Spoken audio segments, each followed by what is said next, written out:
আপা নুরিরে তো খুঁজে পাওয়া যাইতেছে না। নুরি কি পাওয়া যাচ্ছে না? না আপা। তুমি ভালো করে খুঁজে দেখো, তাল গাছের নিচেই আছে। যাও।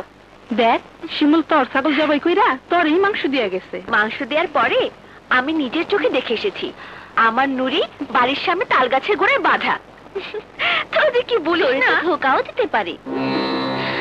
যেই বাদ পারের বাদ পার ওই শিমুল হতেও পারে। চল তো দেখে আসি। চল চল।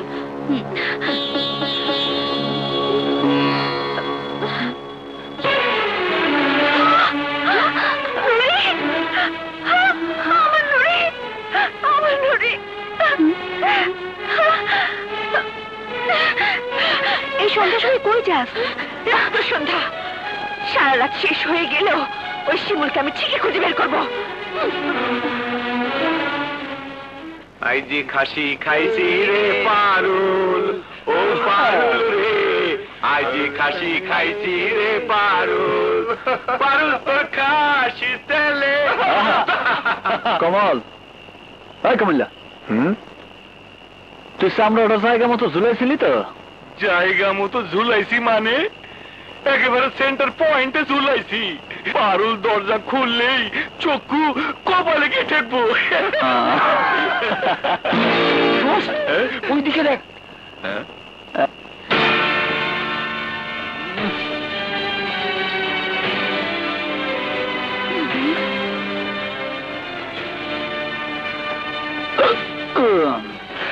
আজ বেশি খেয়ে ফেলেছি। আমার নুরিকে জবাই দিয়েছো কেন? আমার ঘুড়ি ভেঙে দিয়েছিলে কেন? যে ঘুড়িটা আমি ভেঙেছিলাম তাতে কারোর নাম লেখা ছিল না। যেই খাসিটা আমি খাইছি তার গায়েও নাম লেখা ছিল না। মাঠের মধ্যে পাইছি, জবাই করে খাইছি। তোর বদমাস, আমার খাসি খেয়ে আবার আমার সামনে সিনাজুরি। আমি বাবার কাছে তোমার নামে বিচার দেব। আপনার বাবা বয়স্ক মানুষ, মুরব্বী, আমার কিছুই করতে পারবো না। কিছুই করতে পারবে না? যে না বেগম সাহেবা। নিজেকে কি ভাবো তুমি? অনেক কিছু। মাস্তান, ডাকাত নাকি সন্ত্রাসী? তুমি যাই হও না কেন আমি তোমাকে ছাড়বো না। তোমাকে আমি গ্রাম ছাড়া করাবো, জুতো পেটা করাবো। এখান থেকে কাজটা তুমি ভালো করলে না মিস্টার, ভালো করলে না।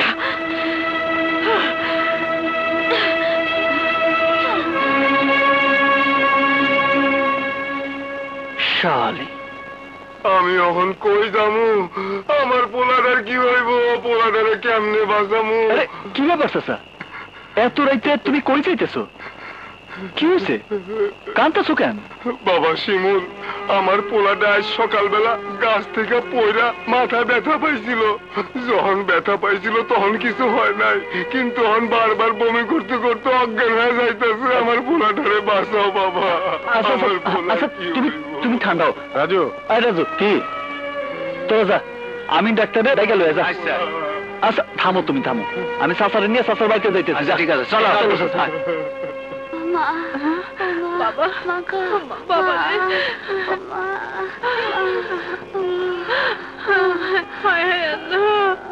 আমার বলে এমন কোনো কথা কইলে তো শোনো না। ওলা দেখে রাখতে পারো না, গাছে ওঠে কেমনে? আহা, থামো তো চাচা।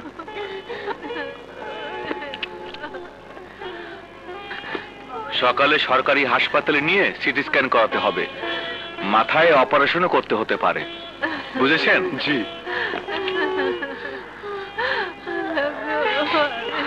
শিমুল, তাইলে চলো না বাবা আমার পোলাটারে নিয়ে। আহা, শান্ত হও চাচা, আমি ওরা কাল সকালেই হাসপাতালে নিয়ে যাবো, তুমি কোনো চিন্তা করো না।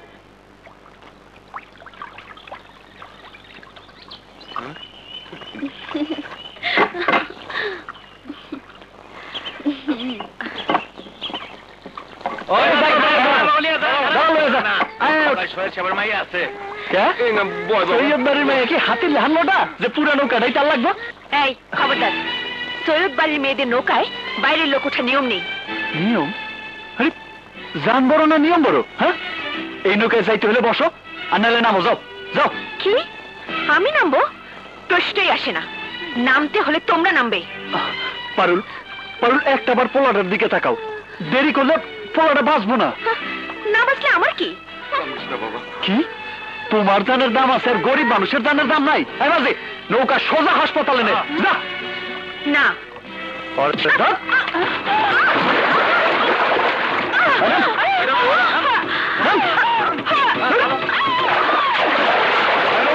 ধাক্কা দে, ধাক্কা দে।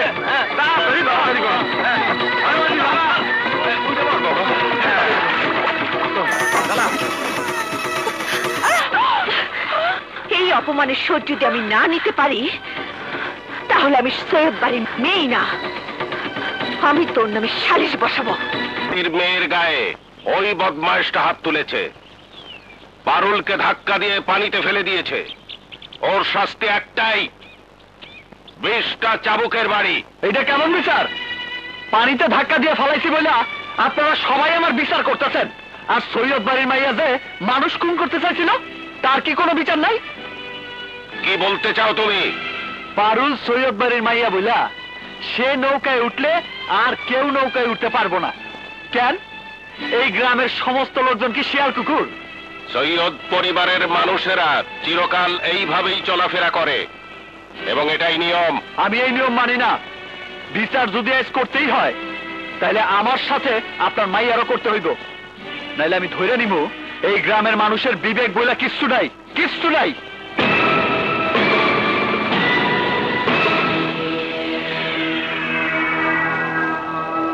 যদি পারুলের বিচার না করতে পারেন তাহলে আপনারা কেউ মানুষ না, সবাই পশু।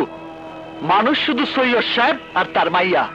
চুপ কর হারামজাদা, সৈয়দ সাহেবের বিচার তোর মাইনে নিতে হইব।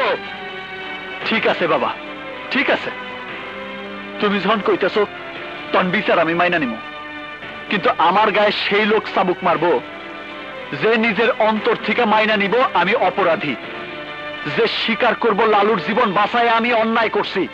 কই আসেন, কি আসবেন? আসেন আমারে চাবুক মারেন, আসেন। আরে বসে আসেন কেন? আসেন আমারে চাবুক মারেন, আসেন আসেন। কি হলো? মারেন, আসেন। কে মারবেন? আসেন, কে মারবেন? আমি মারবো।